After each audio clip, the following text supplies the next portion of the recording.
Podnebne spremembe predstavljajo največji civilizacijski izziv 21. stoletja. Slovenija je zaradi svojih geografskih značilnosti še posebej podnebno ranljiva. Po drugi strani pa je obdarjena z naravnim kapitalom, zaradi katerega je prehod v nizkoogljično družbo tudi pomembna razvojna priložnost in potencial za zelena delovna mesta. To je z razvojnim razumevanjem naravnih virov pokazal tudi evropski projekt Alpstar.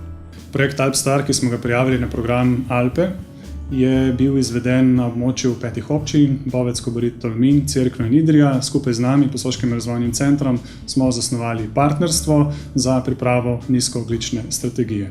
Ta strategija je bila pripravljena pilotno v Sloveniji kot prva taka na regijskem nivoju.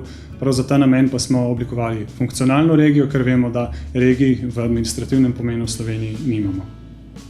Povezovanje vsebin med občinami je mogoče res najprej slišati težko, gre za te zgodovinske težave.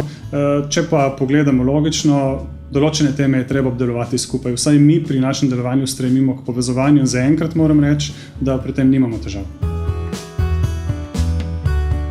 Pri pripravi nizkoogljične strategije smo se odločili za klasičen pristop od spodaj navzgor, tako da je praktično vsak, ki je sodeloval, soavtor te strategije in s tem tudi moralno čuti odgovornost za uresničevanje te strategije. Glede na to, da govorimo predvsem o naravnih virih, smo v sam proces povabili strukture, ki naravo tako na nek način upravljajo. To so društva kot nevladne organizacije, razna turistična društva, podeželska društva. Nenazadnje so bile tudi občine, seveda kot formalna struktura, pa čisto navadni posamezniki, entuziasti, ki vsakodnevno skrbijo za to, da gredo stvari v pravo smer. Stvari, po katerih je ta naša pilotna regija poznana, so predvsem vezane na trajnostno rabo naravnih virov. Trajnostna raba pomeni majhne hidroelektrarne, ki sodijo v okolje, nimamo velikih objektov, pomeni turizem, pomeni plovbo po rekah, pomeni mogoče samo urejene piknik prostore, skratka majhne ukrepe, ki pa pomenijo sožitje človeka in narave. Eden izmed ključnih elementov pri motivaciji, ko se lotevamo take zgodbe, je, ali iščemo priložnost ali vidimo problem. Če se odločiš, da boš neko stvar izpeljal, potem v problemu iščeš priložnost. V nasprotnem primeru se ustaviš.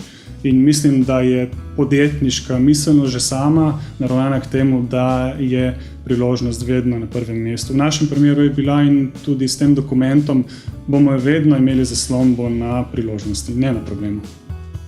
Mi smo se odzvali na nek tak poziv, da bi naša regija pokazala ostalim delom Slovenije, kako pa se lahko s nekim ciljem, tokrat nizkoogljičnosti, spravimo skupaj, povežemo in naredimo nekaj dobrega. In to vsaj zaenkrat nam je uspelo.